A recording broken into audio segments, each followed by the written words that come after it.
Uy, nandiyan na pala si boss. Aalis na kami.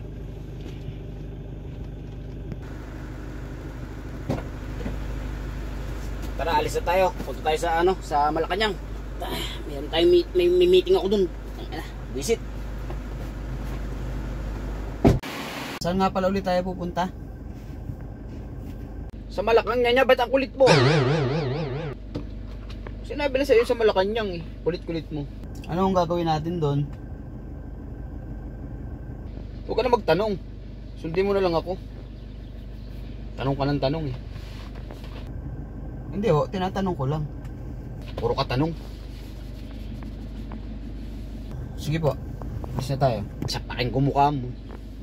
Makita mo hinahanap mo. Boss, wala pala tayong gasolina. Baka hindi tayo makarating ng ng Malacanang. Oo, lang to empty na eh. Kailangan magpagas tayo. Napakalayo ng gasolinahan dyan.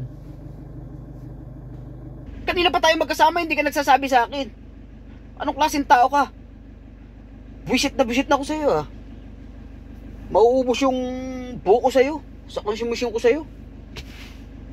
Hindi naman kayo nagtatanong eh. Kahit hindi ako magtanong, ikaw na bahala. Dapat matuto ka. Sira pala ulo mo eh. Sisipain kita dyan. Okay magagalit. Gusto mo, bumaba na ako dito eh. So, iwanan ko kayo. Sige.